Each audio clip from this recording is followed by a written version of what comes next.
तो YouTube में कुछ क्वेश्चंस और कुछ कमेंट आए थे कि मैं यहाँ पे क्या जॉब करता हूँ, तो मैंने सोचा उस बारे में वीडियो बना देता हूँ। तो यहाँ पे मैं जो जॉब करता हूँ उस चक्कर में दुनिया भर में सबकी बच्चों की पिटाई हुई होगी, क्योंकि मेरी भी हुई थी, क्योंकि उस चक्कर में मैं पढ़ता नहीं था। तो यहाँ पे मैं जॉब करता हूँ एक वीडियो गेम कंपनी में, और ये गंदा काम करते हुए मुझे कुछ 8 साल हो गए यहाँ पे और 2 साल इंडिया में। तो मेरा जो जॉब प्रोफाइल है वो है आर्टिस्ट का, और अगर मैं इसे डिटेल में ब्रेक डाउन करूँ तो एक कैरेक्टर आर्टिस्ट। तो कैरेक्टर आर्टिस्ट का रोल होता है गेम के अंदर ह्यूमन कैरेक्टर्स या क्रिएचर्स इस तरह की चीज़ें बनाने का, जैसे मेन कैरेक्टर हो गया या विलन हो गया या फिर मैकेनिकल कैरेक्टर्स हो गए, इस तरह का कुछ बनाने का, क्राउड वगैरह। और तो इसको किस तरह से हम लोग बनाते हैं और क्या इसका छोटा सा वर्क फ्लो होता है वो मैं आगे वीडियो में दिखाता हूँ। ये जो कैरेक्टर है मैंने कुछ 7 साल पहले बनाया था, तो मैं इसी को एग्जाम्पल लेके बता देता हूँ कि मुझे करना क्या होता है मेरी जॉब में। तो ये बनाने के लिए मैंने इस आर्ट को फॉलो किया था। सबसे पहला स्टेप होता है हाई पॉली बनाना, तो इसको इस तरह से बनाते हैं और फिर इसको पोज करके और कलर करके देखते हैं कि ये कंसेप्ट से कितना मैच कर रहा है। दूसरा स्टेप आता है रीटोपो, फिर उसके बाद बेकिंग, उसके बाद टेक्सचर करते हैं, उसके बाद इंजन में डाल के देखते हैं, फिर उसके बाद उसमें बोन्स लगाई जाती हैं, फिर उसको पोज किया जाता है और इसमें अलग अलग तरह के एनिमेशन डाल के देखे जाते हैं कि हमारी बोन्स ठीक से मैच कर रही हैं कि नहीं। और फिर उसके बाद आता है लास्ट काम, जिसको इसको गेम में डालना होता है, और फिर उसके बाद टीम हमें बोलती है अगर कुछ चेंजेस करने हो तो।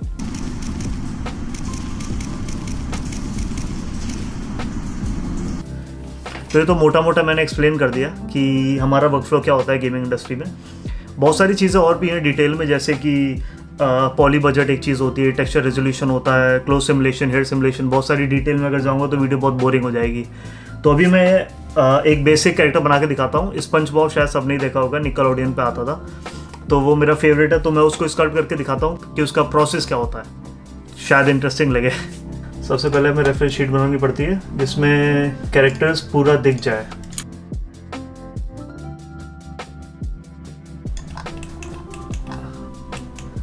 कैरेक्टर बहुत सिंपल है तो ऐसी बहुत ज़्यादा रेफरेंस की जरूरत नहीं पड़ेगी, वरना अगर ह्यूमन कैरेक्टर होता है तो हमें बहुत सारे रेफरेंस ढूंढने पड़ते हैं। तो अभी इसकी स्कल्पटिंग शुरू करते हैं। तो कोई भी कैरेक्टर होगा वो किसी ना किसी बेसिक शेप से बना हुआ होता है। जैसे in this case square pant जो है वो स्क्वायर शेप से बना हुआ है, तो मैंने सबसे पहले उसी से शुरू किया। उसके बाद धीरे धीरे उसमें और बेसिक शेप जोड़ते गए, जैसे पैर के लिए सिलेंडर यूज़ किया, हाथों के लिए सिलेंडर यूज़ किया।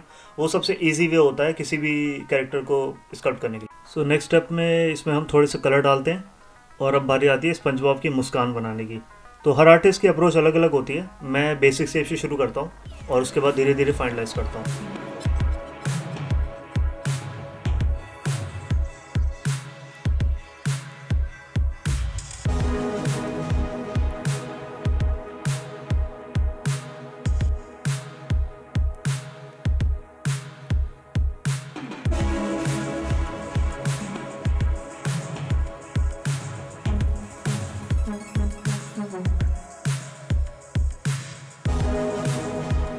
तो ये रेडी हो गया हमारा स्पंज बॉब। अब इसका बेस बनाना था, तो शुरू में मैंने बेस ग्रास का बना दिया था, लेकिन बाद में याद आया स्पंज बॉब तो समुद्र के अंदर रहता था। फिर उसका बेस चेंज करके मैंने थोड़ा सा सैंड और वाटर प्लांट्स डाले। तो ज़ीब्रश में कुछ लगे थे 15 से 20 मिनट और फोटोशॉप में कुछ 5 मिनट लगाए। उसके बाद फिर ये इमेज रेडी हुई। तो कई लोग को लगता है हम लोग वीडियो गेम में सिर्फ कार्टून बनाते हैं, लेकिन जो काम होता है वो लगभग इस तरह का होता है।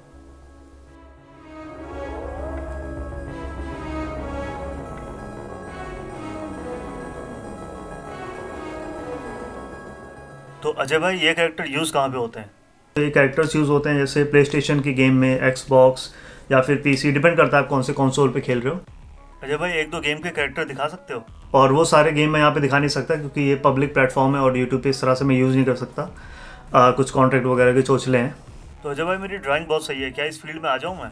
और इसमें ऐसा नहीं है कि सिर्फ आर्टिस्टिक स्किल्स यूज़ होते हैं। तो एक तरह से बोलूँ 70% हमारा आर्टिस्टिक है और 30% टेक्निकल बैकग्राउंड है। तो ये बात सही है कि जब हम इस इंडस्ट्री में आते हैं तो हम अपने आर्टिस्टिक स्किल लेके आते हैं, लेकिन धीरे धीरे हमको सारे सॉफ्टवेयर सीखने पड़ते हैं और हर कंपनी में अलग सॉफ्टवेयर, हर प्रोजेक्ट में अलग सॉफ्टवेयर, हर गेम के अलग सॉफ्टवेयर, और फिर उनके हर साल नए वर्जन आते हैं, उनके टूल्स वगैरह सीखो, तो वो बड़ा औखा काम हो जाता है। तो जब भाई पीछे 3 स्क्रीन क्यों रख रखी है आपने? यहाँ पे जैसे दिख रहा होगा 3 स्क्रीन है। तो नॉर्मल हर आर्टिस्ट को 2 स्क्रीन तो चाहिए होती हैं। जो एक स्क्रीन हो गई वो तो रेफरेंस देखने के लिए हो गई, दूसरी स्क्रीन हो गई आपका काम वाम करने के लिए, और तीसरी स्क्रीन जो है वो मूव हो जाती है। तो ये मैंने यूट्यूब और मूवीज़ वगैरह साथ में देखने के लिए लगा रखी है।